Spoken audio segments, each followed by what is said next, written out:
अखण्डमण्डलाकारं व्याप्तं येन चराचरं तत्पदं दर्शितं येन तस्मै श्रीगुरवे नमः। अस्माकम् आमुखपटले छत्तीसगढ़ संस्कृत शिक्षा सेवा संस्थानस्य स्वामी श्री श्रीनिवासाचार्य स्मृति व्याख्यानमालायां समायोज्यते विशिष्ट व्याख्यानम् अद्य। अस्मिन् व्याख्याने अस्माकं पुरस्तात् मुख्यवक्तृरूपेण अत्र विराजमानाः आचार्या कीर्ति शर्मा महोदया एताः सन्ति ज्योतिष वेद वेदांग संस्थानस्य जयपुरस्य अध्यक्षाः। अहम् एतेषां छत्तीसगढ़ संस्कृत शिक्षा सेवा संस्थान पक्षतः प्रदेश पक्षतश्च हार्दं हार्दं अभिनंदनं प्रणति पुरस्सरम् आचरामि व्याहरामि। महोदयानां सुस्वागतं वर्तते। इतोपि अस्माकं संस्थानस्य ये संयोजिका डॉक्टर पूर्णिमा केलकर महोदया अत्र विराजन्ते। खैरागढ़ संगीत विश्वविद्यालयस्य संस्कृत विभागस्य अध्यक्षाः सन्ति। एतासामपि अत्र प्रणति पुरस्सरं सुस्वागतम् अभिनन्दनं व्याहरामि। इतोपि अस्माकं पुरस्तात् अन्येपि विराजमानाः प्रेयांसः अन्येपि श्रोतृवर्याः सन्ति। संस्थानस्य च ये वर्तन्ते सदैव येषाम् उपस्थितिः दृश्यते तादृशाः सन्ति डॉक्टर मृत्युंजय कुमार तिवारी महोदयाः। अहम् एतेषामपि सुस्वागतम् आचार्य प्रणति पुरस्सरं व्याहरामि। आचार्याणाम् अभिनन्दनं सुस्वागतं च वर्तते। इतोपि अन्ये ये ऑनलाइन माध्यमेन पश्यन्ति तेषां समेषामपि स्वागतं व्याहृत्य अद्यतनीय विषयस्य यः कार्यक्रमः सुनिर्धारितः वर्तते भारतीय ज्ञान परंपरायां पर्यावरण विज्ञानम्। अस्मिन् विषये अस्माकं पुरस्तात् महोदयाः विराजमानाः सन्ति। अहम् अविलंबेन साक्षात् सकारतज्ञं प्रार्थयामि। अधुना भारतीय ज्ञान परंपरायां पर्यावरण विज्ञानम।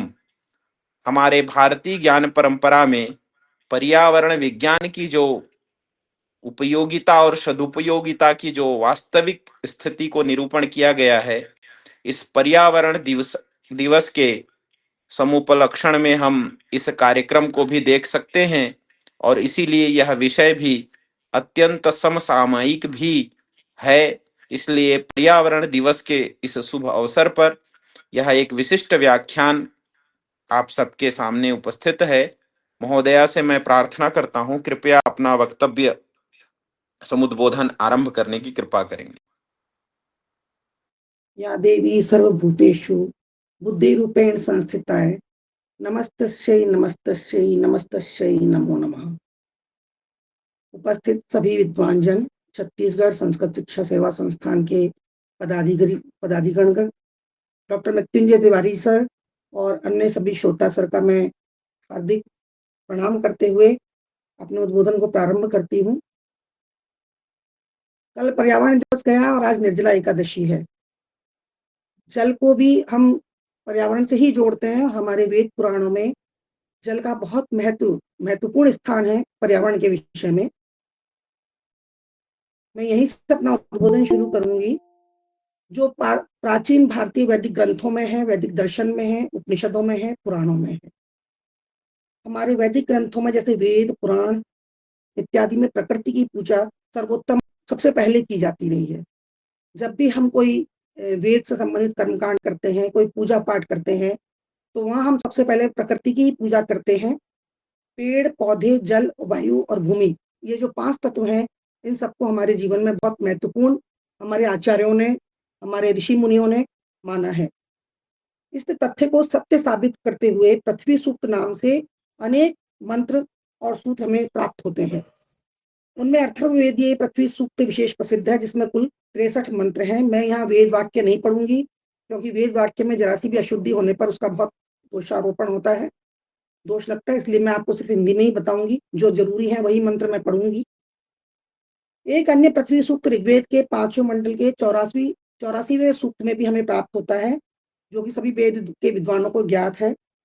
इस सूत्र में कुल 3 ही मंत्र हैं और तीनों का जो अर्थ है तीनों मंत्रों का, वो मैं आपको बता रही हूँ। ये प्रकोष्ठपूर्ण पृथ्वी तथा महिमा से संपन्न पृथ्वी प्राणियों को अपनी महिमा से तृप्त करती है तथा अपने ऊपर पर्वतों को धारण करती है। यह भूमि गड़गड़ाते हुए मेघों से जल ग्रहण करती है, इस कारण वो उपजाऊ बनती है और तभी सभी स्तोता इस भूमि की पूजा करते हैं। भूमि में जब बरसात गिरती है तब भूमि का सामर्थ्य और बल अत्यधिक बढ़ जाता है, तब वह वृक्षों को धारण करने में समर्थ हो जाती है। धरती के पर्यावरण को समृद्ध करने वाले प्राणवायु के मुख्य स्रोत हमारे वन और अन्न उत्पादन के लिए कृषि आदि नियमित वर्षा पर ही निर्भर है। इस दृष्टि से हमारा वैदिक यज्ञ एवं वृष्टि विज्ञान अत्यंत उन्नत था। वृष्टि विज्ञान विषयक अनेक मंत्र और सूक्त हमें वेदों से प्राप्त होते हैं। इसी क्रम में अथर्ववेद के 7वें कांड का 19वां सूक्त वृष्टि सूक्त के नाम से कहा गया है। इस सूक्त के ऋषि अथर्वा देवता पृथ्वी एवं पर्जन्य तथा छंद चतुष्पद भृग एवं त्रिष्टुप हैं। वेद मंत्रों को चूंकि नहीं पढ़ सकती मैं, इसलिए आपके सामने नहीं पढ़ूंगा, अर्थ ही पढ़ूंगी मैं केवल। हे वसुंधरा, आप हल द्वारा जोते जाने पर मधु होकर भी भारी वृष्टि के जल को धारण करने योग्य हो जाएं। तथा मेघों के स्वामी पर्जन्य, आप हमारे लिए, ये वृष्टि सूक्त का मंत्र है, उसका मैं अर्थ पढ़ रही हूँ आपके सामने। मेघों के स्वामी पर्जन्य, आप हमारे लिए इन दिव्य मेघों को विदीर्ण कर प्रभु जल की वर्षा कीजिए। जहाँ सौम्य यजन होता है उस राष्ट्र में ग्रीष्म असह्य ताप नहीं होता। वर्षा का जल भी घट के समान प्रीतिकर होकर बरसता है।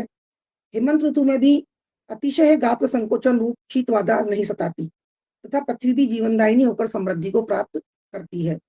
आज हम देख रहे हैं वर्षा की जो इतनी कमी हो रही है, क्योंकि हमारे वन काटे जा रहे हैं, वृक्ष काटे जा रहे हैं, खेती की भूमियां गांवों में नहीं रही हैं, और उसी का हम सब लोग जो ग्लोबल वार्मिंग जिसको विज्ञान कहता है, और हम सब जो वैदिक सनातन संस्कृति से जुड़े हुए लोग हैं, वो हम जान रहे हैं कि ये सब क्यों हो रहा है।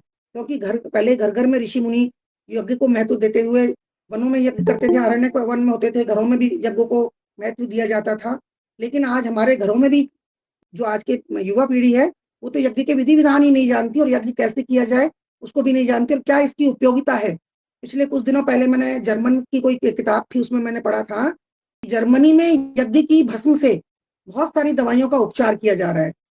कैसी विडंबना है हमारी कि हम इस देश के निवासी हैं, सनातन परंपरा से जुड़े हुए हैं, और हमारे युवा दिग्भ्रमित होकर के इस यज्ञ जैसी विधा से दूर होते जा रहे हैं। उसका मंडल का जो 9वां सूक्त है वो जल सूक्त के नाम से सुविदित है। इस सूक्त के ऋषि त्रिशिरा, स्त्राश तथा सिंधुदीप अम्बरीश हैं। देवता अपह हैं, छंद गायत्री, वर्धमान गायत्री, प्रतिष्ठा गायत्री और अनुष्टुप है। इस भूमंडल के प्रमुख तत्वों में जल भी एक है। जल को हम सबसे पहले ही माने, भूमि के बाद भूमि पर जीवन के लिए हमें जल ही चाहिए होता है। जब सृष्टि होती है तभी भूमि जल में ही विलीन हो जाती है, तो जल भी हमारे लिए एक महत्वपूर्ण घटक है। ये जल आप जो सुख को उत्पन्न करने वाले आधार हैं, वे आप हमें उत्तम बल देने के लिए अन्न संचय करें। बच्चों को दूध देती हैं, वैसे ही आपका जो कल्याणकारी रस, ज्ञान और जल है, उसका हमें यहाँ सेवन कराइए। ये शांतिप्रद जल आप जिन लोगों के लिए हमें प्रसन्न करते हैं, उनके विनाश की इच्छा से हम तुम्हें स्वीकार करते हैं। आप हमारी वंश वृद्धि करें, दिव्य ज्ञान प्रकाश में जल हमें सुख शांतिदायक हो। ये अभिष्ट प्राप्ति के लिए हो, हमें आरोग्यदायक उदक पीने के लिए मिले।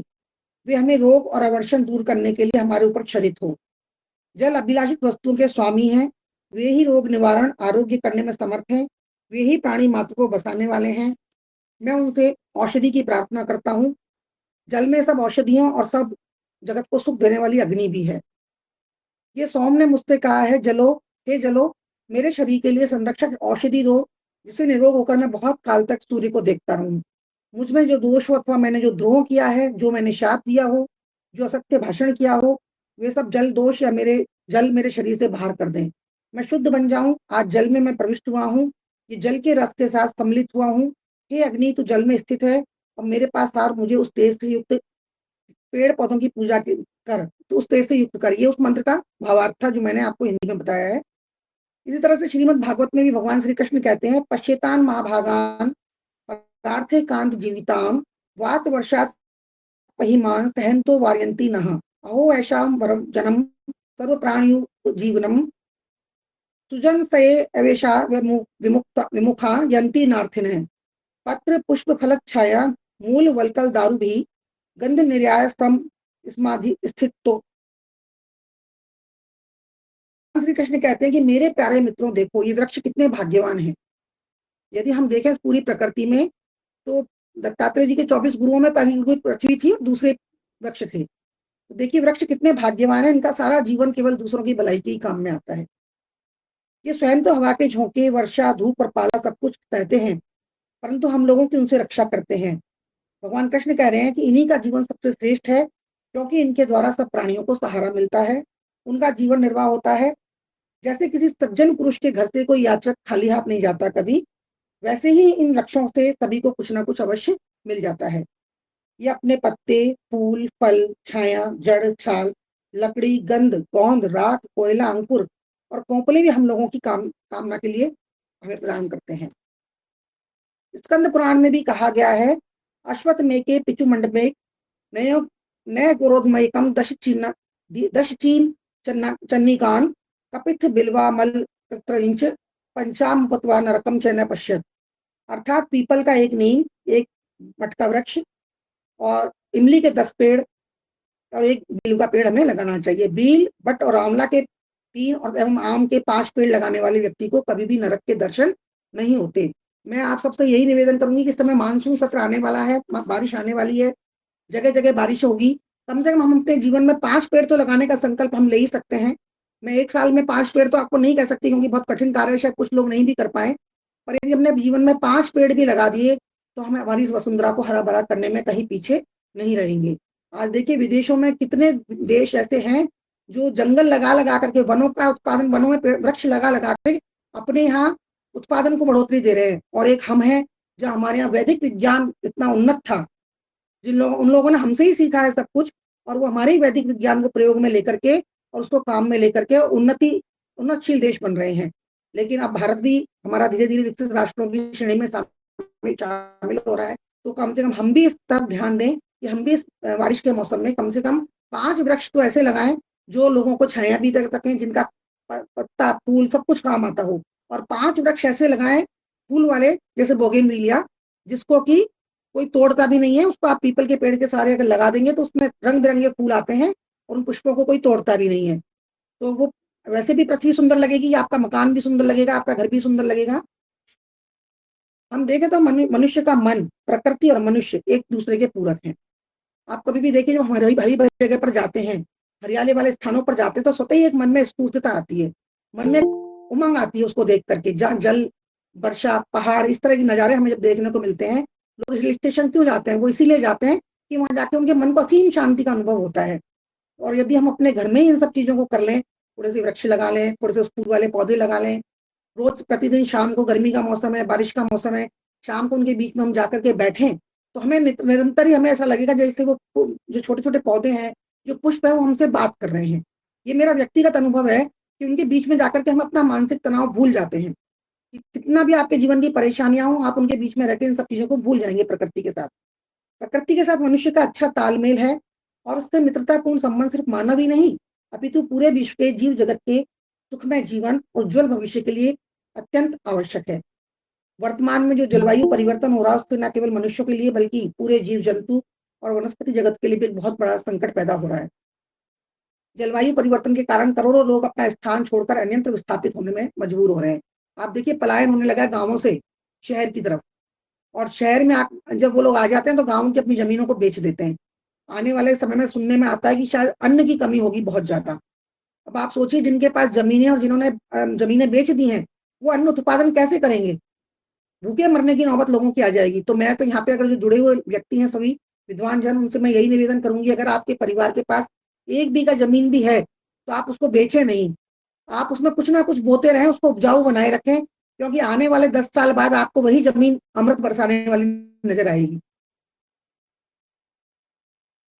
जलवायु परिवर्तन के कारण करोड़ों लोग अपना स्थान छोड़कर अन्य विस्थापित होने में मजबूर हो रहे हैं। पर्यावरण में आई असंतुलन के कारण बहुत हद तक हम स्वयं जिम्मेदार हैं। पर्यावरण विकृति की वजह से ही ग्लोबल वार्मिंग, सुनामी, भूकंप, जल संकट, महामारियों का प्रकोप और बिगड़ती अर्थव्यवस्था इत्यादि का कहर समूचा विश्व भुगत रहा है। यदि हमें इस वसुंधरा और हमारी आने वाली पीढ़ियों को सुरक्षित रखना है, तो हम सबको अपना योगदान भी तुरंत शुरू कर देना चाहिए और उन ऋषियों की भांति पर्यावरण के प्रत्येक घटक के प्रति अपना कर्तव्य निभाना चाहिए। वो ऋषि भी पृथ्वी के प्रति सह विनय कहते थे, यत्ते भूमि विखनामी क्षिप्रम तदपि रोहतु माते मर्म विमृगवरी माते हृदय मपिर्मम। हे माता, भूमि माता, मैं तुम्हें जो हानि पहुंचाता हूँ शीघ्र उसकी क्षतिपूर्ति हो जाए। मैं कभी भी आपके मूल में या मर्म हृदय को आहत न करूं। प्रकृति में होने वाली अनेक विपदाएं जैसे ज्वालामुखी, आकाशीय त्वरित भूकंप, अति वर्षा इत्यादि को हम रोक नहीं सकते, लेकिन हम पहले से तैयार रखें तो नुकसान अवश्य कम होगा। आज जितनी बाढ़ नजर आ रही है उसका सबसे बड़ा कारण है हमारे यहाँ वृक्ष नहीं रहे। पहले वन होते थे हमारे यहाँ, कितनी भी बारिश बरस जाए वन उस पानी को आबादी तक पहुंचने से रोक लिया करते थे। तो बारिश का तेजी से आना, बाढ़ का आना जो आज आए दिन हम लोग पढ़ते हैं और सुनते हैं, अखबारों में भी पढ़ते हैं, सोशल साइट्स पर भी देखते हैं, कभी कहीं बाढ़ आ रही है, कभी कहीं बाढ़ आ रही है तेज बारिश के कारण। उसका सबसे बड़ा कारण यही रहा कि हमारे यहाँ वन खत्म हो गए। वन खत्म होने से उनको पानी को सोखने वाला कोई रहा नहीं। पृथ्वी कितना पानी अपने ऊपर लेगी, कितना भार लेगी पानी का, और होते होते वो जल जो है वो बाढ़ का रूप धारण करने लगा। परोपकार करना बहुत बड़ा धर्म है, ये बात हम सभी कहते सुनते आए हैं। अपने से दूसरों की कुछ सेवा हो सके तथा इस लोक में कीर्ति स्वरूप हम कुछ छोड़कर जा सकें, ये हमारे संस्कार है। दूसरों के लिए अपना जीवन समर्पित होना ही परोपकार है। सही से अर्थ है, संसार में सच्चे परोपकारी एकमात्र वृक्ष ही होते हैं, जो उत्पन्न होने से लेकर ढह जाने तक की अवस्था ही नहीं, अपितु ढह जाने के बाद भी दूसरों का उपकार ही करते हैं। वृक्ष मात्र परोपकारी न होकर एक सच्चे साधु होते हैं के प्रतीक हैं। वृक्ष पत्थर मारने वाले को भी फल देते हैं। मनुष्य इतना असहनशील है कि यदि कोई उच्च स्वर में भी बात कर दे तो मनुष्य तुरंत उसको गाली गलौज पे आ जाएगा, मारने पीटने पर आ जाएगा। पर देखिए, अगर हम वृक्ष से सीखें सहनशीलता, दत्तात्रेय जी ने उनको गुरु माना तो कुछ तो उनका कारण रहा ही होगा। पृथ्वी से सीखें हम सहनशीलता। हम कितना इस पृथ्वी पर आघात करते हैं, कितना गंदा अवशिष्ट इस पृथ्वी पर डालते हैं, कितना कुछ करते हैं इसके हृदय को ठेस पहुंचाने के लिए। आज जगह जगह बेसमेंट खुद रहे हैं घरों में, नीचे जा रहे हैं घरों के बेसमेंट लेकर के। कितना उसके मर्म हृदय में चोट पहुंचती है, लेकिन फिर भी वो पृथ्वी वसुंधरा हमें सहती है। ऐसे ही वृक्ष, हम कितना भी उसको पत्थर मारे, छोटे छोटे बच्चे आम के वृक्षों में पत्थर मार के तोड़ते हैं तो आम मिलते हैं उनको, गाली गलौज और पिटाई नहीं मिलती है उसकी। तो देखिए वृक्ष कितने हमारे प्रति विनयशील हैं कि पत्थर पत्थर मारने वाले को भी वो फल देते हैं, कुल्हाड़ी से काटने वाले को भी धन देते हैं, लकड़ियां काट करके लोग बेचते हैं, और वलकल नोचने वाले को भी वो धन दे देते हैं। जो उनकी पेड़ों की छाल देखते हम, तस्करी होती रहती है आए दिन चंदन के बनों की, पेड़ों की। तथा स्वयं प्रचंड धूप, आंधी, वर्षा आदि सहकर दूसरों को शीतलता प्रदान करते हैं, आश्रय देते हैं। भगवान दत्तात्रेय के 24 गुरु थे, उनमें से एक पृथ्वी भी थी। पृथ्वी में अनेक प्रकार के वाय, आघात, प्रतिघात, उत्पात होते हैं, किंतु वह सब सहकर भी शांत रहती है। इसी प्रकार देव माया प्रेरित दुख कष्ट प्राप्त होने पर भी बुद्धिमान मनुष्य को विचलित नहीं होना चाहिए। यह दत्तात्रेय जी गुरु कहते थे कि ये धैर्य व्रत मैंने पृथ्वी से सीखा है। उनके दूसरे गुरु थे वृक्ष, पृथ्वी पुत्र वृक्ष, जिनका संपूर्ण जीवन और चेष्टाएं सदा सर्वदा दूसरों के लिए होती हैं, जिनके जन्म केवल परोपकार के लिए ही हुए हैं। इसलिए भले मनुष्य कुछ भी करे, लेकिन इन पृथ्वी माता से और इनके भूमि पुत्र वृक्षों से हमें जरूर कुछ ना कुछ शिक्षा लेनी चाहिए। अब वो समय आ गया कि हमें इनसे शिक्षा लेकर के हम सनातन संस्कृति को बचा सकें। भारतीय प्राणी विज्ञान के अनुसार, अब थोड़ा वैज्ञानिक पक्ष में आपको बता रही हूँ, अभी तक वैदिक पक्ष था। भारतीय प्राणी विज्ञान के अनुसार प्राणी जगत के लिए यदि एक लक्ष्य की उपयोगिता का मूल्यांकन किया जाए तो सुरक्षा का मूल्य प्रदूषण नियंत्रण, ऑक्सीजन निर्माण, आर्द्रता नियंत्रण, मिट्टी संरक्षण, पशु पक्षी पक्षी संरक्षण, जैव प्रोटीन तथा जल क्रम निर्माण आदि में लगभग 15,70,000 रुपए बैठता है। वनस्पति से मानव सहित सभी प्राणियों का पोषण होता है। पेड़ प्रदूषण को सोखकर प्राणी जगत को प्राणवान वायु ही प्रदान करते हैं। एक अनुमान के अनुसार एक हेक्टेयर क्षेत्र में सघन पेड़ एक वर्ष में लगभग 3.5 टन दूषित कार्बन डाइऑक्साइड को सोख लेते हैं, और लगभग 2 टन जीवन रक्षक ऑक्सीजन वो हमें देते हैं। केवल 1 हेक्टेयर भूमि में देखिए आप कि 3.5 बेचारे कार्बन डाइऑक्साइड ले रहे हैं वो, और हमें 2 टन ऑक्सीजन उसके बदले में भी दे रहे हैं। पेड़ रेगिस्तान को बढ़ने से रोकते हैं, पेड़ ध्वनि प्रदूषण को भी कम करते हैं, वृक्षों की आकर्षण शक्ति से बादलों से वर्षा होती है, वृक्षों से भोजन ही नहीं, ईंधन और आवास के लिए लकड़ी भी प्राप्त होती है। बहुत थका है व्यक्ति को, यदि गर्मियों के मौसम में कहीं चलते-चलते आदमी थक जाता है गाँवों में कई बार, उसको छाया की ज़रूरत होती है तो वो आस-पास वृक्षों को देखता है। शहरों में तो वृक्ष है ही नहीं, वृक्ष नज़र आते हैं केवल गाँवों में। वृक्ष रोजगार के उपलब्ध अवसर करवाते हैं। हम जब लाल बत्ती पर कई बार गाड़ी लेकर के खड़े होते हैं स्कूटर या मोटरसाइकिल पर, तब भी हम सोचते हैं कि काश यहाँ कोई वृक्ष होता, हमें उसकी छाया मिल जाती। लेकिन हमने ही अपने हाथों से अपनी छाया देने वाले का कत्ल कर दिया। बहुत थके हारे व्यक्ति को छाया देते हैं, वृक्ष रोजगार के उपलब्ध भी अवसर करवाते हैं। बहुत सारी चीजें बनती है, कागज बनता है वृक्षों से, गोंद मिलता है, कपड़ा मिलता है, तो रोजगार के अवसर भी वृक्ष में उपलब्ध करवाते हैं। लघु एवं कुटीर उद्योगों के लिए बांस, शहद, लकड़ी, गोंद, रबड़, जड़ी बूटियां तथा रेशम आदि की प्राप्ति हमें वनों से ही होती है।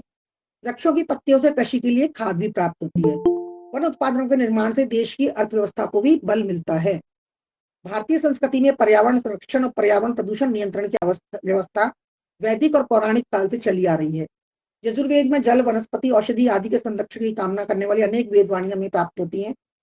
सनातन संस्कृति में शतायु बनकर लोक कल्याणकारी कार्य करना तथा पर्यावरण संरक्षण करते रहना मनुष्य का अभिष्ट माना गया है।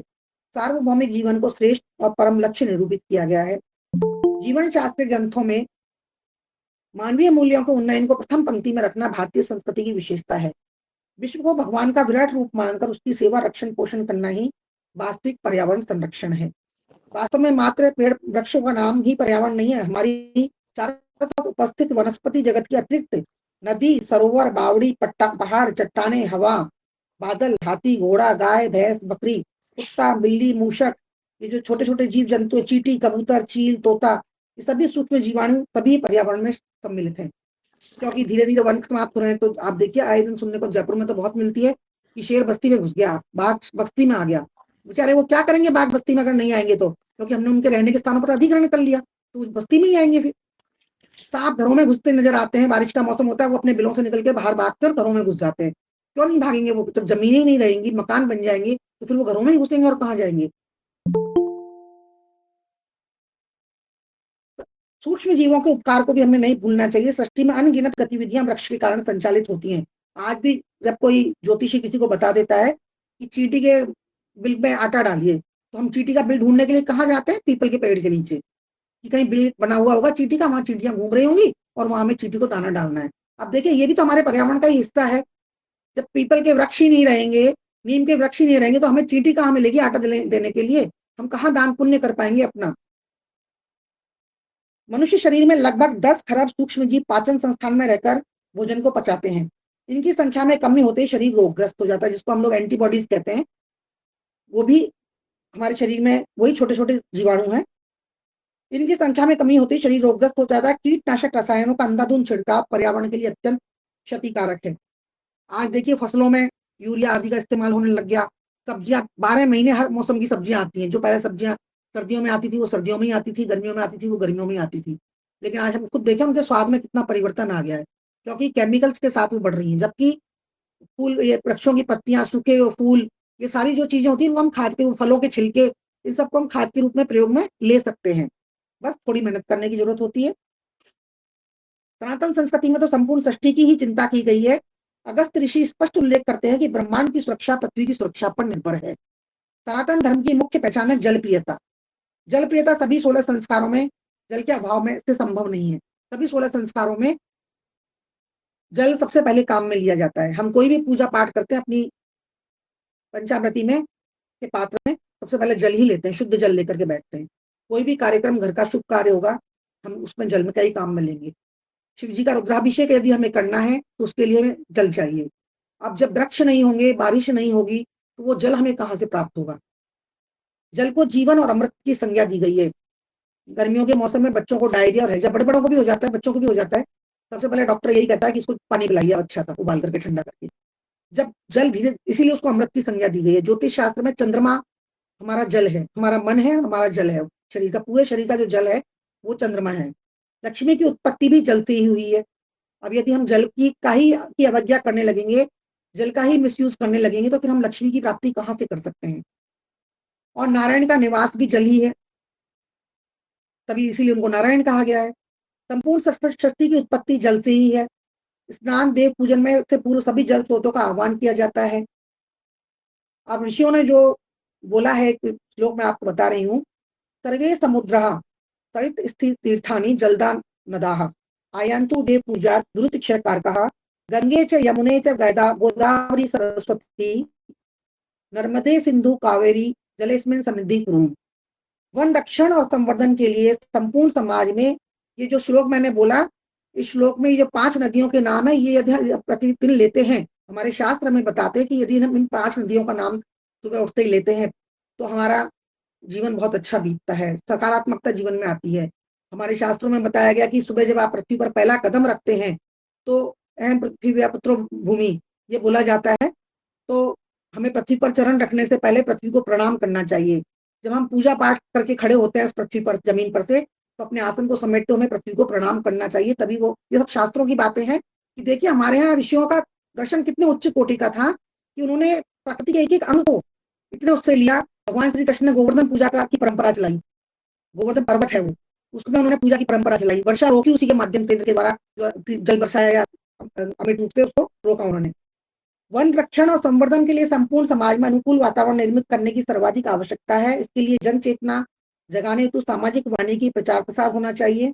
प्राथमिक स्तर से उच्च स्तर तक शिक्षा के पाठ्यक्रम में वानिकी को अनिवार्य विषय के रूप में जोड़ा जाना चाहिए। अभी तो केवल क्या है कि कृषि के जो छात्र होते हैं, वही केवल वानिकी को पढ़ते हैं, कृषि विज्ञान के जो छात्र हैं। पर मैं, क्योंकि मैं राजस्थान सरकार में शिक्षक के पद पे भी हूँ, व्याख्याता के पद पे भी हूँ, तो मेरा ये मानना है पर्यावरण को लेकर के, और जब भी हमारे कोई विभाग की सेमिनार वगैरह होती हैं पर्यावरण को लेकर के, तो मैं उनसे यही कहती हूँ कि हमारी ये बात ऊपर तक पहुँचाई जाए, केंद्र सरकार तक, राज्य सरकार तक, कि सभी राज्यों के सभी पाठ्यक्रमों में प्राथमिक शिक्षा से लेकर के उच्च शिक्षा तक वानिकी विषय को शामिल किया जाए, ताकि बच्चों में वनों के प्रति एक लगाव उत्पन्न हो, वृक्षों के प्रति एक प्रेम उत्पन्न हो। कई बार छोटे-छोटे बच्चे जो पौधों को कुछ नहीं समझते, तो उन बच्चों में भी उस पौधों को लेकर के कुछ उत्सुकता जगे। वो जाने कि आज बेमौसम बारिश आ रही है, जब बारिश आनी चाहिए तब बारिश नहीं आएगी, और जब बारिश नहीं आनी चाहिए तब बारिश आ रही है। आज भीषण जल संकट की समस्या सभी नगर और सभी देशों में उत्पन्न है। वैज्ञानिकों ने जल संकट का कारण वृक्षों का अत्यधिक कटना बताया है।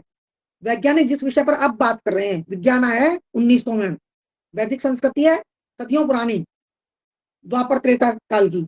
उस समय से हम लोगों ने वृक्षों की पूजा की है, वृक्षों को माना है। विज्ञान अब बता रहा है कि जो इतना गर्मी पड़ रही है, इतना जल संकट होता जा रहा है, ग्लेशियर पिघल रहे हैं, जल सूख रहा है नदियों का, उसका कारण है वृक्ष वन कट गए इसलिए। जल संकट से मनुष्य का जीवन भी धीरे-धीरे संकट में आ जाएगा। इस संकट का एकमात्र साधन सघन वृक्षारोपण ही है। इसलिए मानव जीव मात्र की रक्षा हेतु अधिकाधिक वृक्ष लगाए और उनका पोषण करने की जिम्मेदारी ले। नगरों को सुंदर बनाने हेतु सड़कों के किनारे सुंदर फूलों वाले वृक्ष लगाए जाएँ। इनमें अधिकांश है गुलमोहर, केसिया, जरकंडा आदि। ये ऐसे वृक्ष हैं जिनकी पत्तियां बहुत छोटी और कमजोर होती हैं। इमली की तरह की पत्तियों वाले वृक्षों में प्राय प्राणवायु प्रभावित करने का गुण बिल्कुल नहीं होता। ये ऑक्सीजन को समाप्त नहीं करते हैं, न उनमें कार्बन पीने की क्षमता है। उत्तम ऑक्सीजन देने वाले 5 वल्कल वृक्षों में सुंदर फूल नहीं होते।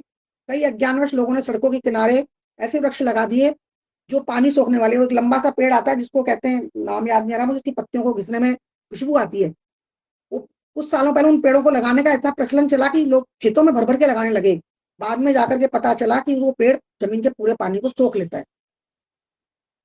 तो हम नीलगिरी नाम है छोटे-छोटे, शायद। हाँ, शायद कुछ ऐसा ही नाम है, मुझे नी, नाम याद नहीं आ रहा। नीलगिरी, वो नाम है, नीलगिरी। जी, जी, नीलगिरी, नीलगिरी बिल्कुल। उसकी लंबी-लंबी पत्तियाँ होती हैं और वो ज़मीन के पूरे हाँ पानी जी। को सोख लेता है। कुछ वृक्ष ऐसे भी हैं जिनमें दोनों गुण पाए जाते हैं, सुंदर फूल भी और उत्तम गुणों वाली वायु भी, जैसे पलाश, कदम्ब, कमलतास, पारस, पीपल, लाल अशोक, चंपा आदि ऐसे वृक्ष हैं जो अच्छी तरह ऑक्सीजन देते हैं। ये पौधे सस्ते भी मिल जाते हैं। इतना लगाने वाले कदाचित ये तो नहीं जानते कि पादप उत्तम ऑक्सीजन प्रभावित करते हैं, जिनमें वायु तत्व की प्रधानता होती है, ना कि इमली जैसी पत्ती वाले वृक्ष। लोग क्या करते हैं, शो के लिए ऐसे पौधे लगा लेते हैं जो जिनमें ना तो ऑक्सीजन प्राप्त होती है हमें, ना कार्बन डाइऑक्साइड खत्म होती है। नगरों में उत्तम प्राणवायु देने वाले वृक्ष अधिक संख्या में लगाए जाएं और जो सुंदर भी लगे। उस प्रकार के वृक्षों के विषय में उत्तरमाए तो वृक्षों की प्राकृतिक गुण जानने वाले वैज्ञानिक ही दे सकते हैं। किंतु तब तक के लिए एक सुझाव यह है कि सड़कों के किनारे पंचवल्कल वृक्ष लगाकर प्रत्येक पर चढ़ाने के लिए एक, जैसे मैंने पहले भी कहा था, बोगनवेलिया की बेल भी उनके आसपास लगा दी जाए। पंचवल्कल सर्वश्रेष्ठ वायु देंगे, उन पर भिन्न भिन्न रंगों की उन्हें गुलदस्ते जैसे बोगनवेलिया उन्हें गुलदस्ते जैसे सजा देगी।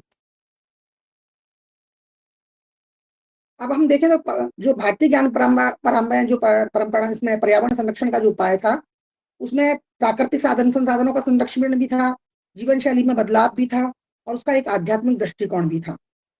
सबसे पहले हम देखें तो प्राकृतिक संसाधनों का संरक्षण कैसे किया जाए, तो पर्यावरण के घटकों में वायु भी एक महत्वपूर्ण रोल अदा करती है। ऋग्वेद में वायु को प्रत्यक्ष ब्रह्म कहा गया है। तमें प्रत्यक्षम ब्रह्म असि। वायु ही प्राण और वायु से ही आयु है। शुद्ध वायु ही जीवन का आधार है। उसके बिना जीवन की कल्पना नहीं की जा सकती। थोड़ी देर आप अपने कमरे के सारे खिड़की दरवाजे बंद कर दीजिए और बैठ जाइए, थोड़ी देर बाद आपका दम घुटने लगेगा स्वतः ही, क्योंकि वहां से आपको शुद्ध वायु प्राप्त नहीं हो रही है बाहर से। वायु के बिना, शुद्ध वायु ही जीवन का आधार है, उसके बिना जीवन की कल्पना नहीं की जा सकती। आज पूरे विश्व पर वायु प्रदूषण भी अपना कुप्रभाव छोड़ रहा है। भारत भी इससे अछूता नहीं है। यहाँ के प्रमुख महानगर उसकी चपेट में है। दिल्ली का तो हम आए दिन सुनते ही हैं, जयपुर भी आजकल आने लग गया है उसी में। दिल्ली का प्रदूषण दुनिया की तुलना में 20 गुना अधिक है। विश्व विकास के नाम पर विनाश की ओर बढ़ता चला जा रहा है। हम वन उपवन उजाड़कर कंक्रीट के महल बनाने में संलग्न हो गए हैं। इससे हमें प्राणवायु, रस और गंध का आनंद नहीं मिल पाता है। हमको ऐसा विकास नहीं करना है। इसके बदले हमें विश्व के वातावरण में जीना पड़े, विश्व के वातावरण में जीना पड़े। विश्व के समय से शुद्ध जल का संकट भी गहराता जा रहा है। अनेक प्रश्नों के बाद भी इस संकट का समाधान कहीं हमें नजर नहीं आता। भारत विकसित राष्ट्र बनने की ओर अग्रसर है। विकसित बनने के साथ इसे स्वच्छ, सुंदर और स्वस्थ बनाना भी हमारे लिए अत्यंत आवश्यक है। आने वाले समय में 2 समस्याएं विकराल रूप से हमारे सामने होंगी। पहला जल का संकट और दूसरा प्राणवायु का संकट। ये दोनों प्राण बचाने की पहली आवश्यकताएं हैं। पृथ्वी के प्राकृतिक घटक असंतुलित हो चुके हैं।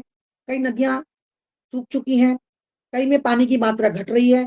उचित प्रबंधन के अभाव और जन सहभागिता के अभाव के कारण नदियों का जल निरंतर प्रदूषित होता जा रहा है।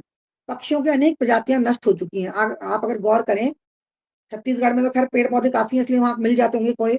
लेकिन मैं जैसा जयपुर में अनुभव करती हूँ, राजस्थान के कई शहरों में मैंने अनुभव किया है कि श्राद्ध पक्ष में हमें कोई नजर नहीं आते। कुछ लोग कौवा खरीद करके पालते हैं और श्राद्ध पक्ष में पैसे लेकर के उनको खाना देने के लिए लोगों को बुलाते हैं। लोग उनके यहाँ खाना देने के लिए जाते हैं। देखिए आप, कैसी विडंबना हो गई है कि जो कौवे हमारे घर के पेड़ की छत पर बैठ करके काँव-काँव करते थे और हमारे मेहमानों के, हमारी माताएँ, हमारी दादियाँ कहती थी कि अरे कौवे उड़ जा, कौन मेहमान आएगा। तो मेहमान के आगमन की सूचना देने वाला कौवा आज हमारे सामने से बिल्कुल अप्रत्यक्ष रूप से गायब होता जा रहा है। ऐसे बहुत सारे प्राणी हैं जो गायब होते जा रहे हैं। नगरों और महानगरों के बढ़ते वृक्ष कट रहे हैं और निश्चित रूप से घट भी रहे हैं। नगरों और महानगरों के बढ़ते क्षेत्र विस्तार के कारण वृक्षों की अंधाधुंध कटाई हो रही है। यह विस्तार जल, जंगल और भूमि को निगल रहा है। अतीत पर दृष्टिपात करने पर ज्ञात होता है कि वैदिक भारत के निवासी पर्यावरण प्रेमी थे। पृथ्वी और जल को ऋग्वेद में माता कहा गया है। पर्यावरण के सभी घटकों का संरक्षण वैदिक काल में पूज्य भाव से किया जाता था। आधुनिकता के विकास में प्राचीनता की आधार भूमि होनी चाहिए। हमें अतीत से सीख लेनी चाहिए। चराचर जगत के संरक्षण में हमारी प्रगति है। भारत भारती के अतीत खंड के 74वें चरण में राष्ट्रकवि मैथिली कृष्ण गुप्त ने पुरातन पर्यावरण वैभव के विषय में 4 लाइनें मैं बोल रही हूँ आपको। है वायुमंडल में हमारे गीत अब भी गूंजते निर्झर नदी सागर नगर गिरी वन भी हैं। कुछ तो देखो हमारा विश्व में कोई उपमान नहीं था। नर देव थे और हम भारत देव, हमारा भारत देवलोक समान था। देखिए कितनी बड़ी बात है। यहाँ के नरों को देव की संज्ञा दी गई थी और भारत को देवलोक की संज्ञा दी गई थी। पर आज हम कहाँ पहुंच रहे हैं।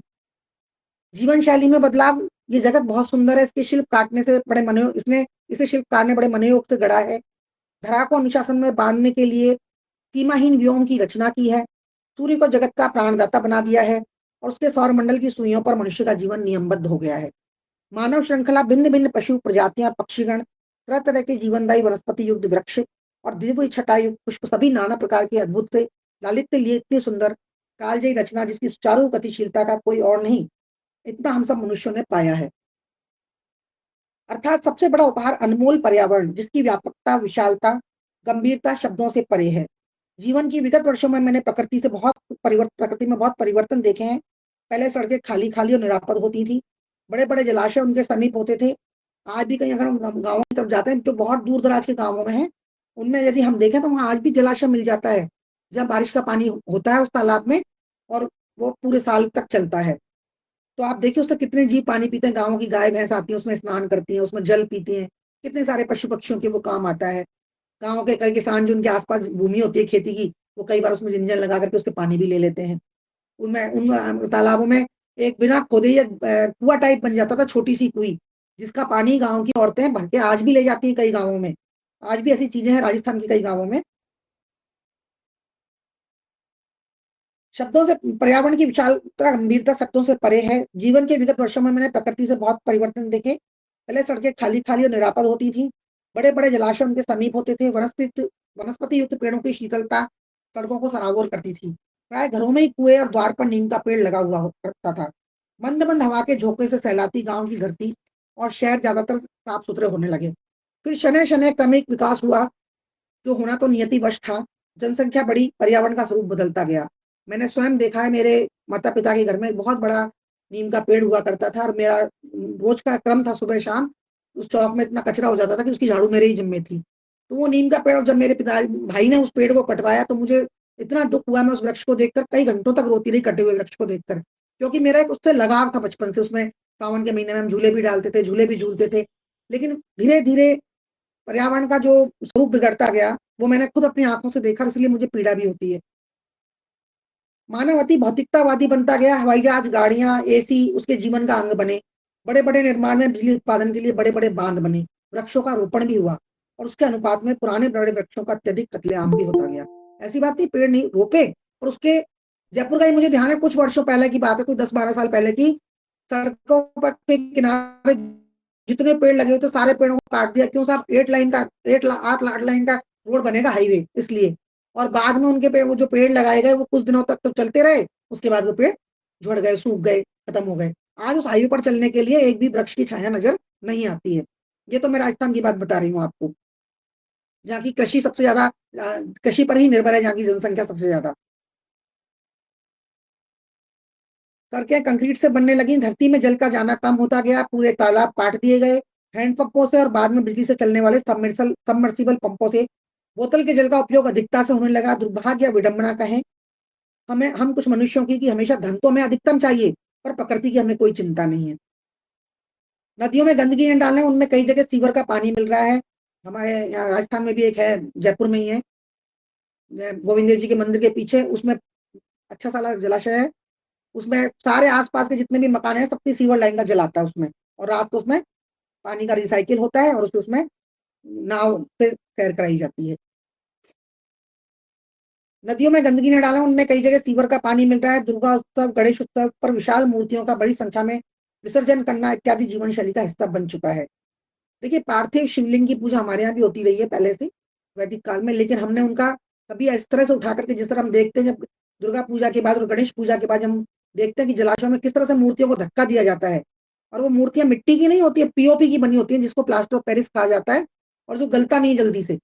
घरों में भी करवाया जाता है उसको, वो गलता नहीं है। उससे पानी खराब ही होता है, पानी सूख जाता है, कीचड़ बन जाता है। जीवन शैली पूर्णतः आलसी बन गई है। पाश्चात्य जीवन जीने लग गए हैं, जल की उपयोगिता बढ़ गई है और जल बिकने लग गया है। लेकिन अब त्रासदी ये है कि कई शहरों में शनैः-शनैः जल समाप्त हो रहा है। तो हमारा पर्यावरण भी शोषण के कारण विचलित होने लगा है। मौसम का समीकरण लड़खड़ा गया है। आध्यात्मिक दृष्टि से अगर हम देखें प्रकृति की, पर्यावरण को, पुराणों तंत्र में पुष्प शब्द की बड़ी सुंदर व्याख्या की गई है। उसमें लिखा है कि पुण्य को बढ़ाने वाला, पापों को भगाने वाला और श्रेष्ठ फल को प्रदान करने में ये पुष्प कहा जाता है। देवोपासना के समस्त उपकरणों में पुष्प ही सर्वोत्तम दिव्य साधन कहा गया है। देवता लोग रत्न, स्वर्ण, द्रव्य, व्रत, तपस्या एवं अन्य किन्हीं भी साधनों से उतना प्रसन्न नहीं होते, जितना भी एक पुष्प फल प्रदान करने से प्रसन्न हो जाते हैं, पुष्प प्रदान करने से प्रसन्न हो जाते हैं। पुष्पैर्देवा प्रसीदन्ति, पुष्पे देवाः संस्थिता, न रत्नै नैरः सुवर्णैः न वितेन न च भूरिणा, तथा प्रसाद मायाति यथा पुष्पे जनार्दन। श्रीमद् भगवत गीता में भगवान ने मनुष्यों को ही नहीं, अपितु नदियों तथा पशु पक्षियों को भी अपनी विभूति स्वरूप बताया है। विविध सुस्वादु व्यंजनों के स्थान पर पत्र पुष्प आदि को ही अपना प्रिय बताया है। भगवान श्री कृष्ण ने कहा भी है कि तुलसी का एक पत्ता मुझे यदि कोई भक्त अर्पण कर देता है तो मैं उसी का हो जाता हूँ। और कुछ दिनों पहले यदि हम देखें तो टीवी पर कोई सीरियल भी आता था, उसमें रुक्मणी जी ने सारे जेवर अपने रख दिए थे, भगवान श्री कृष्ण का वजन ही ज्यादा जा रहा था और जो दूसरा पड़ रहा था वो नीचे ही रह रहा था। तुरंत आके तो रुक्मणी जी ने एक तुलसी का पत्ता रखा और भगवान श्री कृष्ण के भाग के बराबर हो गया। सोचिए आप, ईश्वर तो वो है, वहां सिर्फ आपके भाव की जरूरत है, वो केवल एक पत्ते, तुलसी के पत्ते मात्र से प्रसन्न हो जाते हैं। फिर हम किसके लिए इतना कर रहे हैं? ये हमारे वैदिक परंपरा का आध्यात्मिक दृष्टिकोण है, जहाँ पुष्पों को और वृक्षों को और पौधों को इतनी बड़ी बड़ी पूजक उपासनाएं दी गई है, पूजक संज्ञाएं दी गई हैं। श्री गणेश पुराण में भगवान श्री कृष्ण ने सुमेरु पर्वत और नदी पाताल आदि को अपने विराट रूप का अंग बताया है।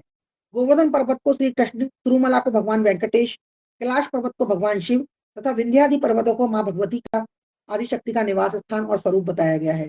इस धराधाम पर प्रवाहमान गंगा, यमुना, गोदावरी, नर्मदा, सरस्वती आदि नदियों को देवलोक की बहुमूल्य संपदा घोषित करते हुए धरती पर इनके आगमन को भागीरथ आदि राज ऋषियों, गौतम आदि ऋषियों की कठोर तपस्या का प्रतिफल बताया गया है। इन नदियों के तट पर अनेक तीर्थों की स्थापना की गई है। ये जितनी भी नदियां आई ये सब भगवान विष्णु के अंगों से ही उत्पन्न हुई हैं। देवी भागवत में इसका हमें संपूर्ण वर्णन मिलता है। सरस्वती की उत्पत्ति का, नर्मदा की उत्पत्ति का और गंगा की उत्पत्ति का, तुलसी के वृक्ष की उत्पत्ति का देवी भागवत में संपूर्ण विवरण दिया गया है कि वो भगवान विष्णु के ही अंगों से प्रादुर्भूत हुई हैं। तो इसीलिए हमारे यहाँ जो वैदिक काल में जो ऋषि मुनि आरण्यक में रहते थे, वो इन पेड़ पौधों की पूजा किया करते थे। उन्होंने उनको को पूजा योग्य बनाया है। और आज भी हम देखें तो हमारे सनातनी घरों में और कुछ हो या नहीं हो, तुलसी का एक बिरवा जरूर होता है, जिस पर हम स्त्रियां रोज शाम को सुबह जल चढ़ाती हैं, शाम को एक दीपक जलाती हैं। इन नदियों के तट पर अनेक तीर्थों की स्थापना की गई है। पुराना नदी का आश्रय लेकर लोगों को इन प्राकृतिक संपदाओं की महत्वों को समझाया और उनके दुरुपयोग को रोकने की कोशिश की। आगे चलकर संस्कृत साहित्य ने भी पुराणों की मंशा का अनुमोदन किया। कवि कुलगुरु कालिदास ने भी ऊपरी पंचदा प्रकृति में सूर्य, चंद्रमा तथा होता को जोड़कर इन्हें भगवान शिव की प्रत्यक्ष अष्टमूर्ति कहकर घोषित किया। उन्होंने राजऋषि दिलीप से नंदिनी की सेवा कराकर गौ माता की महत्ता प्रतिष्ठापित की और मुनि कन्याओं द्वारा वृक्षों की सिंचन क्रिया की विधि बतलाते हुए वृक्ष, ध्रुव और लताओं आदि के साथ मानवीय संबंधों का अत्यंत मार्मिक चित्रण किया। शकुंतला का वर्णन यदि हम पढ़ते हैं अभिज्ञान शाकुंतलम में, तो पौधों के साथ ही उसका संबंध है। उन्होंने वटवृक्ष की धूप और वर्षा आदि सहन कर अपने आश्रितों को शीतल छाया प्रदान करने की उदारता को उस राजऋषि से स्मिता कर महिमा मंडित किया है। जो समस्त आपदाओं को अपने ऊपर झेल लेता है किंतु अपने आश्रितों को सुखपूर्वक जीने का अवसर प्रदान करता है। आधुनिक युग में वातावरण के प्रदूषण के साथ ही ध्वनि प्रदूषण का भी संकट बढ़ता जा रहा है। इन सब प्रकार के प्रदूषणों से बचने के लिए वेदों में विविध प्रकार के उपाय प्रदर्शित हैं। यदि हम प्रदूषण की घातक चपेट से बचना चाहते हैं तो वेदों में प्रतिपादित उपायों को ही अपनाना होगा। वैदिक युग में मानव जीवन के हितार्थ पर्यावरण की रक्षा, प्रकृति से निकटता तथा घर में अग्निहोत्र की परम आवश्यक व्यवस्था थी। वेद में प्रकृति के विभिन्न रूपों को देवता माना गया। प्रकृति के इन रूपों की पूजा में सत्कार का विधान है। पृथ्वी, वायु, आकाश, तेज, वनस्पति, पर्वत और षड ऋतु आदि का प्रेम प्रकृति के सभी रूपों में देवताओं के रूप में स्वीकार किया गया। इन सभी की पूजा की जाती थी। ऐसी मान्यता की स्थिति में प्रकृति के इन रूपों को हानि पहुंचाना, मलिन करना अथवा नष्ट करना संभव ही नहीं था। जिसकी हम पूजा करते हो अथवा जिसे हम देवता मानते हो, उसे मलिन करना अथवा हानि पहुंचाना कदापि संभव नहीं होगा। वेदों में प्राकृतिक संतुलन बनाए रखने का भी स्पष्ट विधान है। प्रकृति के संतुलन में शरद आदि ऋतुओं के नियमित रूप से तथा यथा समय परिवर्तित होने का महत्व प्रतिपादित है। ऋतुओं का क्रम तथा इनकी विशेषताएं बनी रहनी चाहिए। इनमें किसी भी प्रकार के परिवर्तन की चेष्टा करना प्रकृति से छेड़छाड़ करना प्राकृतिक संतुलन को भ्रष्ट करना है। प्रकृति की उन्नति के लिए ग्रह ग्रह हवन करने का विधान है।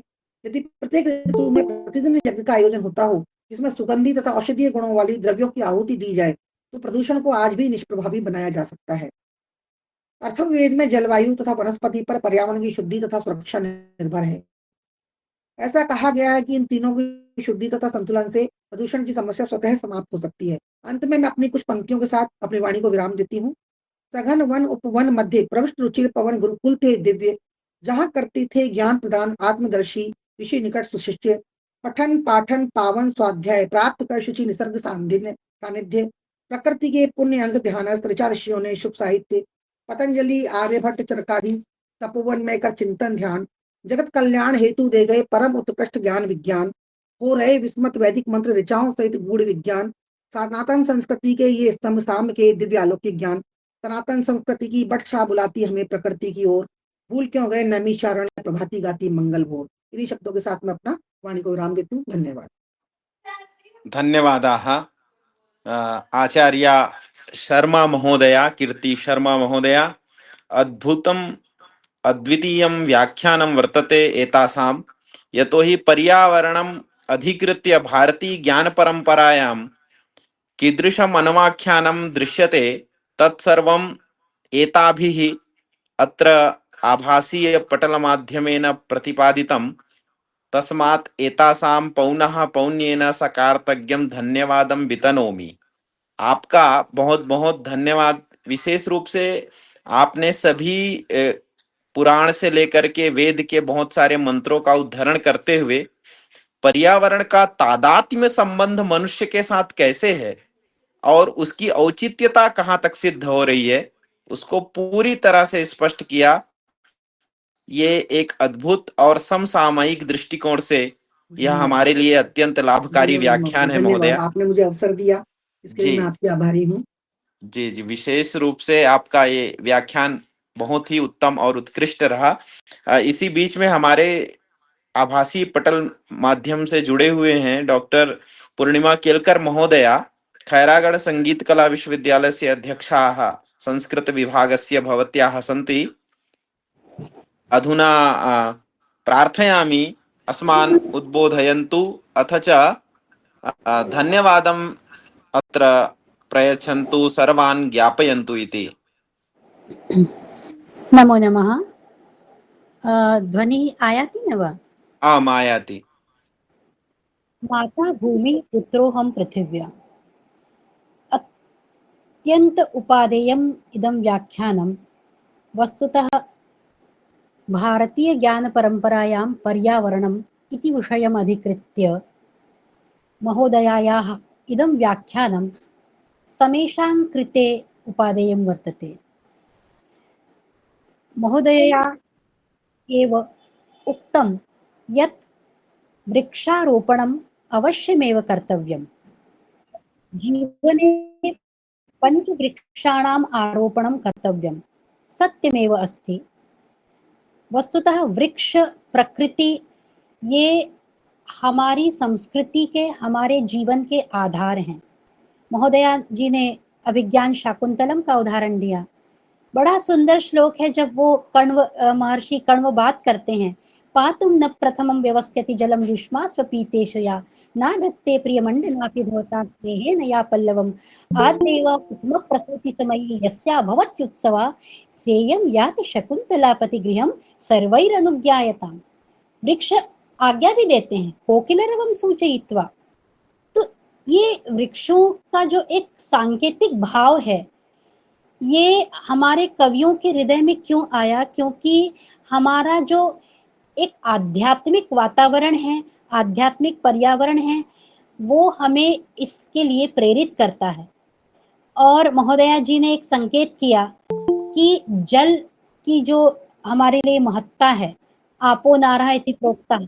वस्तुतः यही बात सत्य है, क्योंकि ये जो 8 मूर्तियां हैं, या सृष्टि सृष्टुराद्या में जो 8 मूर्तियां बताई गई हैं, जल, अग्नि, वायु, पृथ्वी, पंच महाभूत, सूर्य, चंद्र, यजमान, अर्थात संपूर्ण प्रकृति में शिव तत्व विद्यमान है।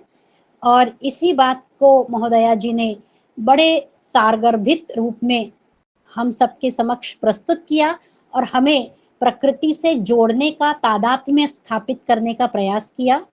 और इसके लिए हम सभी महोदया जी के प्रति कृतज्ञता ज्ञापित करते हैं। कार्तज्ञताम एव ज्ञापयामि। वस्तुतः आपका व्याख्यान केवल एक विशेष संस्कृत साहित्य या केवल आध्यात्मिक जगत के लिए नहीं, वर्तमान में जितनी भी आज की जो परिस्थितियां हैं, आज के जो युवा हैं, आज का जो विद्यार्थी वर्ग है, सबके लिए आपका व्याख्यान उपयोगी है, उपादेय है। इसके लिए बार बार हम आपसे आपका धन्यवाद करते हैं और कार्तज्ञ ज्ञापित करते हैं कि आपने इतना समय दिया और अपने विचार हम सबके सामने प्रस्तुत किए। और इस आभासीय पटल में जुड़े हुए जो श्रोता वर्ग हैं, उनके प्रति भी मैं आभार और धन्यवाद ज्ञापित करती हूँ, क्योंकि वर्तमान में ज्वलंत जो समस्या है वो पर्यावरण प्रदूषण की ही है। आज जो भी हम दोष देख रहे हैं, प्रकृति में जो भी भाव देख रहे हैं, कई अनेक अलग अलग रोग दिखाई दे रहे हैं, वो सब पर्यावरण के प्रदूषण के कारण ही है। ध्वनि प्रदूषण, बहुत अधिक ध्वनि जो डीजे चलता है आजकल विवाहों में, शादियों में, तो ये हमारे यहाँ कभी शहनाइयाँ बजा करती थी शादियों में। शहनाई शादी का एक पर्याय हुआ करती थी, पर आज डीजे ने वो स्थान ले लिया है। तो ये कहाँ तक हमारी प्रकृति और हमारी संस्कृति को बचाए रखेगा और इसलिए हमारे हृदय में वो एक सांगीतिक भाव यदि स्थापित होगा तो कहीं ना कहीं पर्यावरण भी शुद्ध होगा। मैंने ये एक मुझे बार बार उदाहरण याद आ रहा था जब महोदया जी अपना व्याख्यान दे रही थी कि जब तानसेन, संगीत सम्राट तानसेन जब अपने स्वर छेड़ते थे तो अचानक जो है नदियों का पानी बढ़ जाता था, वृक्ष पुष्प देना शुरू कर देते, वृक्षों में पुष्प लगने लगते थे, वृक्ष फल से लद जाते थे, फलों से समृद्ध हो जाते थे और गायें दूध देना शुरू कर देती थी। जो गाय दूध नहीं दे रही थी, जो थोड़ी बीमार रहा करती थी, उनमें अचानक दूध आ जाता था। तो संगीत का भी कहीं न कहीं प्रभाव पर्यावरण पर दिखाई देता है और महोदया जी ने आज हम सबको प्रकृतिस्थ कर दिया, विकृति से अलग करके संस्कृति और प्रकृति में मिला दिया। इसके लिए मैं महोदया जी का बहुत-बहुत आभार व्यक्त करती हूँ और अंत में यही कहूँगी कि वृक्षाः एव आरोपयन्तु, एक बहुत सुंदर उदाहरण है व्याकरण में। वस्तुतः वह उदाहरण कर्म जब उक्त होता है उसके संदर्भ में है, विष वृक्षोपि संवर्ध्य स्वयं छेत्तुम असाम्प्रतम। आप यदि विष का भी वृक्ष लगा रहे हैं तो आपको उसे काटने का कोई अधिकार नहीं है। तो वास्तविकता यही है कि वृक्षों के कारण ही हरियाली दिखाई देती है। एक मैथिली शरण गुप्त जी की पंक्तियां कहकर मैं अपनी वाणी को विराम दूंगी। मैथिली शरण गुप्त जी ने पंचवटी में कहा है कि सरल तरल जिन तुहिन कणों से, सरल तरल जिन तुहिन कणों से हस्ती हर्षित होती है, अति आत्मीय प्रकृति हमारे साथ उन्हीं के रोती है। अनजानी भूलों पर भी वह अदय दंड तो देती है। आप गलत करेंगे तो प्रकृति भी आपके साथ गलत करेगी, पर बूढ़ों को भी बच्चों सा सदैव भाव से सेती है। तो जो प्रकृति हमारी माँ है, जैसे गलती करेंगे तो माता पिता हमें दंड देते हैं और सामान्य स्थिति में हमें स्नेह प्रदान करते हैं, तो वही प्रकृति है और इसी प्रकृति की रक्षा हमें करनी चाहिए। और इसी बात को कहते हुए, इन्हीं बातों के साथ मैं अपनी वाणी को विराम देती हूँ। नमस्कार, धन्यवाद। धन्यवाद महोदया। निश्चित रूप से संगीत और प्रकृति और पुरुष, इन सबका तादात्म्य संबंध है। बहुत सारे अपने अनुभवों को व्यक्त करते हुए आपने सारगर्भित विषयों को उपस्थापन किया। जैसा कि हम जानते हैं, स्वामी श्री श्रीनिवासाचार्य स्मृति व्याख्यान माला प्रति एकादशी तिथि को मनाई जाती है और हम इस व्याख्यान माला में एक विशिष्ट व्याख्यान के रूप में किसी विषय पर किसी विद्वान को आमंत्रित करके संस्थान के इस आभासी पटल पर स्वामी जी के चरणों में एक वाक पुष्पांजलि समर्पित करते हैं।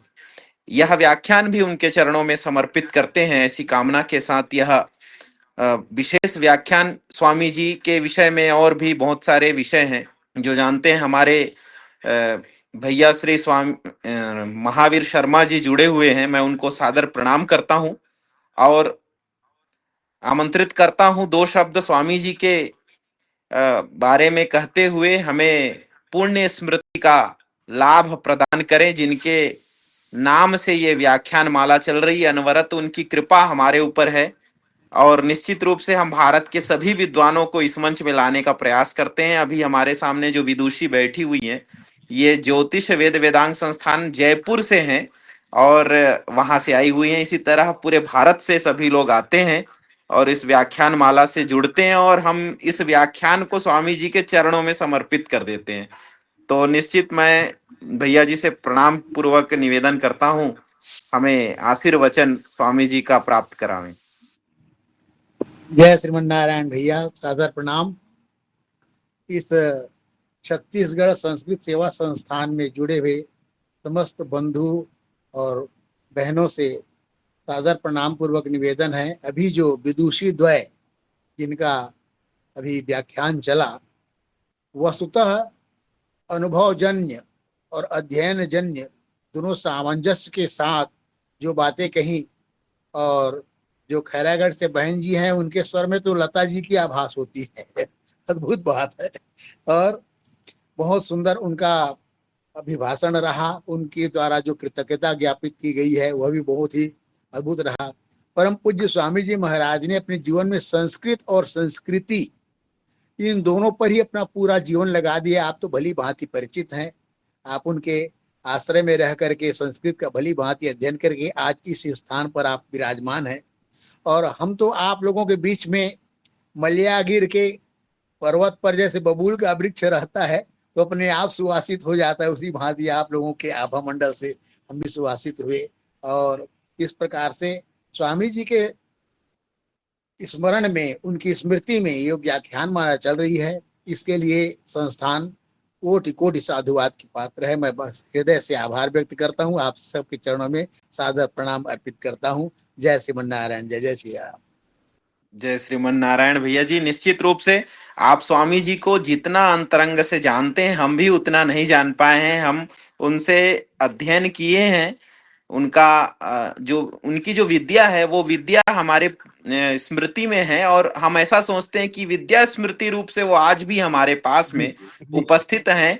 और ये वाक शब्द तो हम लोग नित्य मानते हैं, वैयाकरण लोग व्याकरण में, तो जो उनके वचनों से निकला हुआ जो शब्द है वो नित्य है, और वो नित्य है तो निश्चित रूप से हम सबके साथ में है। ऐसा मान करके हम उस भाव से स्वामी जी का जो है स्मरण करते हुए इस चीज को समर्पित करते हैं। ये हमारे लिए एक सौभाग्य है, और आप जब उपस्थित होते हैं तो वो और उपस्थिति में आनंद आ जाता है। तो निश्चित रूप से कृपा है। में कभी कभी हो जाता है, नहीं आ पाता तो अखरता है मेरे को, जब समय निकल जाता है तो। और प्रयास करता हूँ कि ये समय में हर हालत में उपस्थित रहूं कह करके। जी तो जी जी, कभी कभी हो जाता है। तो उनकी कृपा से निश्चित ये कार्यक्रम निरंतरता अपने और लगातार चल रहा है, और सभी लोगों का सहयोग है इसमें। और जी जी, ये अभिनव प्रयास है और एक बहुत सुंदर अपने स्वस्थ परंपरा पर अपन चल रहे हैं। और हम जितने विद्वानों को ला रहे हैं, प्रयास करेंगे कि सभी विदुषियों को, विद्वानों को एक बार छत्तीसगढ़ राज्य में ला करके उनका सम्मान करें, और स्वामी जी के स्मृति में विशेष उनका एक अनुवाख्यान सुनने को मिले। ऐसा एक प्रयास करेंगे, जब उनकी कृपा होगी तो जरूर होगा। हो ही रहा है, हो ही रहा है। आनंद है। वरताम अभिवरताम निरंतर वृद्धि। जी जी जी जी जी जी। तो निश्चित रूप से पुनः मैं धन्यवाद ज्ञापित करता हूँ आचार्य कीर्ति शर्मा महोदया जी का, और डॉक्टर पूर्णिमा केलकर महोदया जी का, और हमारे संस्थान के और भी सदस्य यशवंत उपाध्याय जी जुड़े हुए हैं। श्री रायपुर संस्थान के भी वो सदस्य हैं और सह संयोजक भी हैं। प्रमोद त्रिपाठी जी जुड़े हुए हैं, रोशन राजपूत जी मुंगेली से जुड़े हुए हैं, और भी ऑनलाइन माध्यम से सभी लोग जो देख रहे हैं। और ये व्याख्यान यूट्यूब पे भी उपलब्ध है, आप इसको पुनः सुन सकते हैं, लाइव है।